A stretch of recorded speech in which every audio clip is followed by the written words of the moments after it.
रात्रि 11:30 बजे की है।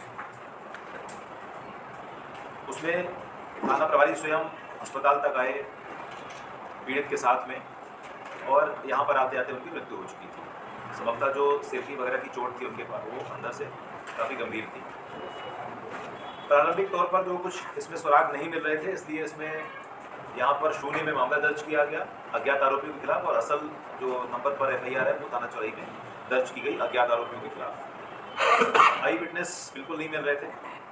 छोटे मोटे सुरागात से एक व्यक्ति उन्हीं के परिवार का पड़ोस के खेत में भी वो अपने खेत में उपस्थित थे उस वक्त, तो एक व्यक्ति की उन्होंने झलक कुछ देखी थी, कुछ पहचानना उन्होंने स्वीकार किया। इसके साथ ही जब चूँकि जो मृतक है बीच में जब इन्होंने बातचीत की है उस समय तक जब उनको होश था, तो उस वक्त उन्होंने कहीं कोई शंकाएं जाहिर नहीं की थी किसी से दुश्मनी की, इसलिए थोड़ा सा ही दुष्कर काम था। लेकिन जब बात की गई, पता लगाया गया कि किस किस व्यक्ति से इनका विवाद हो सकता है, तो एक लड़का है जो 21 वर्ष का, कमल और शिब्बू भलावी, इसका नाम आया। इसके बारे में जो जानकारी प्राप्त हुई थी कि ये मृतक की जो बेटी है उसके साथ इसकी बातचीत होती थी, और चूँकि मृतक को इस बात की जानकारी लग चुकी थी तो उसने कई बार इसको डांटा फटकारा था, और एक बार इसका कहना है कि इसके साथ में मारपीट भी थी। तो वो अंदर से काफ़ी विद्रोही जो स्वभाव उसका बन गया, और उसने बदला लेने के उद्देश्य से जो मृतक है उसके ऊपर हमला किया। चूँकि गांव में है तो इसके अन्य जो लगभग इसके हमउम्र कुछ और साथी थे, वो साथी इकट्ठे हुए, आसपास जो खेत के आसपास जो पेड़ लगे थे उनसे ही डंडे तोड़े और अचानक इन पर हमला कर दिया। दोनों हाथों में फ्रैक्चर आया, सिर पर भी चोटें थी। तो इस जो संदेही है कमल भलावी, इसको अभिरक्षा में लिया गया, उससे पूछताछ किया गया, तो उसने ये सारी की सारी स्टोरी बताई कि हाँ, जो हमारी शंका थी वो एक सही साबित हुई। उसने बताया कि हाँ, ये सही बात है कि जो मृतक है उसकी बेटी से मेरी बातचीत होती थी, उनका आपसी जो संबंध था मित्रता का, परंतु एक को अपेक्षा था, कई बार उन्होंने डांटा फटकारा भी था और उन्होंने मारपीट भी की थी। तो उससे क्रोधित होकर के ये हमला उन्होंने किया है। आरोपी को गिरफ्तार कर लिया गया है, और चूँकि जो स्थानीय जो डंडे उन्होंने तोड़ करके रखे थे वहीं खेत में साइड में उन्होंने छुपा रखे थे, वो जो डंडे वगैरह से मारपीट की है उनकी जब्ती की जा चुकी है।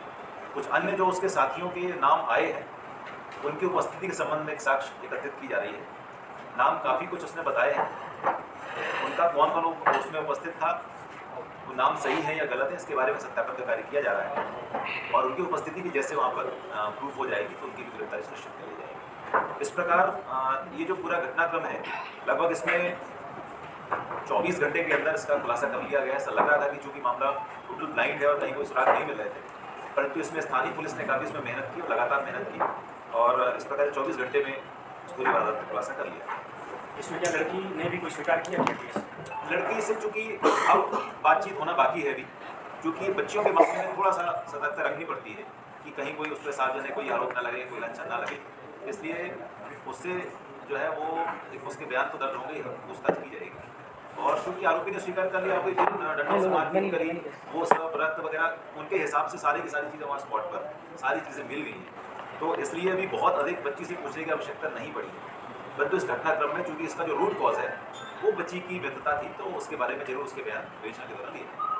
आरोपी और सह आरोपियों में कुछ क्या पहले सर रिकॉर्ड वगैरह, क्राइम रिकॉर्ड वगैरह? नहीं, इनका कोई क्राइम रिकॉर्ड तो नहीं है, क्योंकि सब कोई 18-19 ये, जो इसकी स्वयं की उम्र 21 वर्ष और टेंडेंसी क्रिमिनल नहीं थी इसकी। इसके जो साथी अभी तक उसने कुछ नाम जो बताए हैं वो कोई 19 साल का, कोई 20 साल का, कोई 21 साल का, लगभग इसी उम्र के, इसलिए अभी तक इनका कहीं कोई ट्रैक रिकॉर्ड क्रिमिनल नहीं है। तो उपरोक्त अपराध में लगभग कितनी धाराओं का उपयोग किया गया? किन किन धाराओं का उपयोग किया? इसमें देखिए, प्रथम दृष्टया 302 ही थी, और जो जानकारी उन्होंने 4-5 की संख्या बताई थी, तो उसमें जो 34 धारा 34 है और 302 34 ही रखी है, वही इस धारा का उपयोग किया गया है। और चूँकि जो डंडे वगैरह थे वही उपयोग हुए हैं, कोई छुरी, चाकू या घातक हथियार का उपयोग नहीं किया, इसलिए आमसेट वगैरह का तो उसमें क्वेश्चन नहीं होता है। सीधे सीधे उसमें एक राय होकर के हत्या का अपराध करना 34 और धारा 302 की धाराओं का इसमें समावेश है।